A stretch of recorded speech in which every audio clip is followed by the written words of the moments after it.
रहता है spectrum office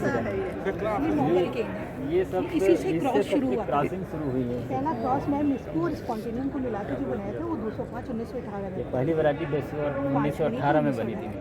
अभी इसकी और जो यूपी में वैरायटी बनी थी पहली वो 1984 में बनी थी और जो कोयम्बटूर और चनापुर के सहयोग से बनी थी वो 1940 में बनी थी। और ये स्पॉन्टेनियम इसी से शुरुआत हुई थी। इसको ऑक्सीनेरा में स्पॉन्टेनियम से ही शुरू हुआ था। एक्चुअली मैम ये नोबल केन है, इसमें गन्ना है और इसमें स्ट्रेस है, तो इन दोनों को मिला के क्रॉस करा है। मिठास इसमें हाँ, स्ट्रेस स्ट्रेस रेजिस्टेंस इससे आती है, इससे। जो मतलब उसकी जो ताकत है खड़े तो इसे मिला के फर्स्ट रोग रेजिस्टेंस ये सब इससे आती है। बाकी मिठास इससे लेते हैं, इसके नोबल केन कहते हैं।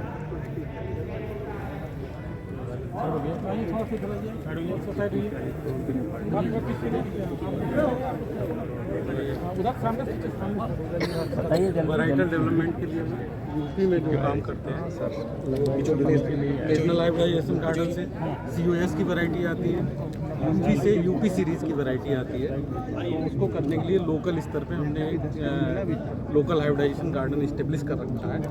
तो उसमें ये हाइब्रिडाइजेशन की पूरी प्रोसेस है और उसके लिए जैसे पहले हमें सेलेक्ट करना होगा कि ये टिप इमरजेंस जिसमें आ गई, उसके बाद फूल आता है, फूल में फिर एंथेसिस देखते हैं। एंथेसिस अगर आ गई तो उस एंथेसिस को फीमेल ये है क्योंकि इसमें मेल और फीमेल दोनों हैं और अदर अनडिजायरेबल ट्रेड्स ना आए उनको कंट्रोल करने के लिए इसको केजिंग करते हैं।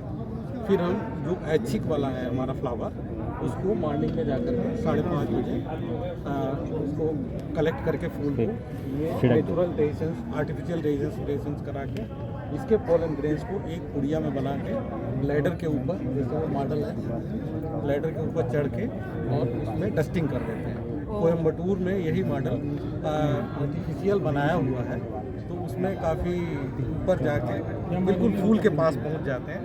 पूरा उन्होंने बना रखा है, एक नेशनल हाइब्रिडाइजेशन गार्डन फैसिलिटी है। तो अपने यहाँ भी नहीं, ICR में भी नहीं। ICR ऑल ओवर इंडिया में, ऑल ओवर इंडिया के लोग वहीं कोयम्बटूर जाते हैं, केरल में कोई जगह वहाँ जाते जी हैं। ऑल ओवर इंडिया में एक ही जगह है। अभी केरल वाला 2000 में डेवलप हुआ है, उसके लिए वो लोग हम लोगों के अलाउ ज़्यादा नहीं करते हैं। अगर करते हैं तो केवल 5 क्रॉस बनाने देते हैं। हर जगह फ्लावरिंग नहीं होती है असल वो उनका ये है कि इंटर स्पेसिफिक क्रॉस बने और उनसे जीन पूल तैयार करें, जिससे भविष्य में उसको स्ट्रेस या कोई डिजीज़ के लिए हम जीनोटाइप का इस्तेमाल कर सकें। जीन बैंक उन्होंने इस्टेब्लिश कर रखा है। तो ये फिर फूल जब हाइब्रिडाइजेशन करने के बाद ये ट्रू सीड तैयार होगा। जैसे हाइब्रिडाइजेशन प्रोसेस कंप्लीट हुआ उसके बाद ये ट्रू सीड बना। ट्रू सीड को फिर हम ये बुआई करेंगे। अच्छा, फिर बुआई करने के लिए ये तो इसमें जर्मिनेशन कब हो जाता है? जर्मिनेशन करीब 15 दिन में हो जाता है।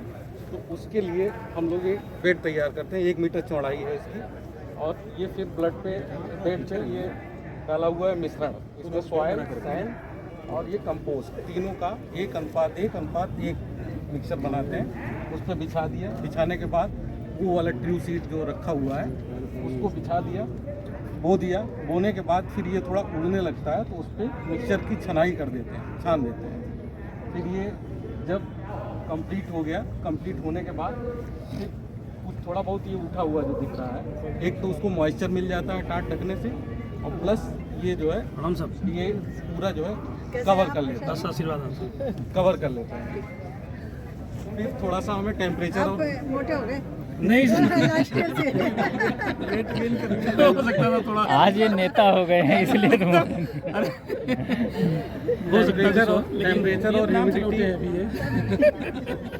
टेम्परेचर और ह्यूमिडिटी को मेंटेन करने के लिए पॉलीथीन कवर चढ़ा दिया और इन फरों में इरिगेट करेंगे। आधा मीटर उधर पानी ले लेगा, आधा मीटर उधर से, फिर इसमें जर्मिनेशन स्टार्ट हो जाएगा। जब हमारा पौधा 3-4 पत्ती का हो जाएगा,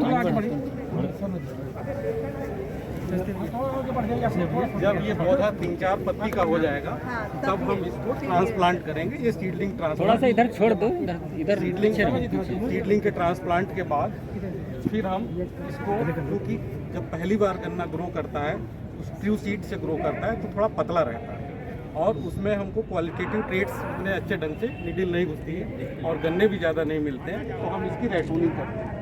यहाँ पे एक तो नेचुरल स्क्रीनिंग हो जाती है। यहाँ से सपोज करिए 50,000 सीडलिंग हम लेकर के चले, 50,000 में मात्र जो है यहाँ पे करीब 2,000 के लगभग ये क्लोनल 1 जनरेशन आएगा, बाकी सब उनको हटा देना पड़ेगा।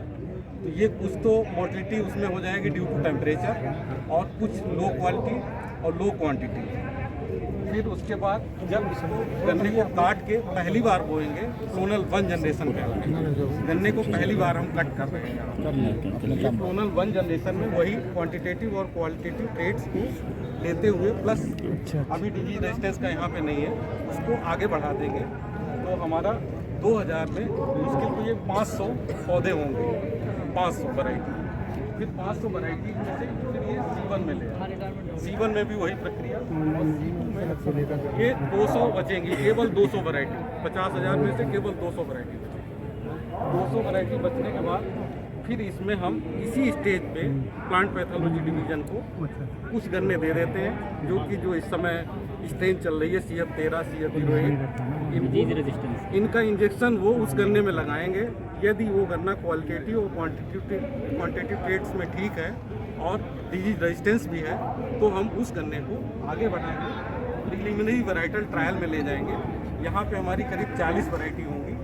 40 वैरायटीज़ के बाद इसमें भी यही प्रक्रिया चलेगी। तो 2 टेस्टिंग हो गई, डिजीज रेजिस्टेंस और क्वांटिटेटिव ट्रेड्स, ये दोनों लेते रहेंगे। फिर यहाँ पे केवल ये 5 वैरायटी 5-6 बचेंगे। इनको फिर अब ये SPT हम मल्टी लोकेशन ट्रायल करेंगे, जिनमें हम ईस्टर्न यूपी, वेस्टर्न यूपी और कुछ शुगर मिल्स हैं, जैसे आप PLH में भी करते हैं, पीलीभीत में, यहाँ आजवापुर है, और वेस्टर्न यूपी में तो हमने करीब 9 चीनी मिल और 4 रिसर्च स्टेशन को ले रखा। इनका सबका पूल्ड आंकड़ा स्टैंडर्ड के साथ वो फिर हम प्रपोज करते हैं।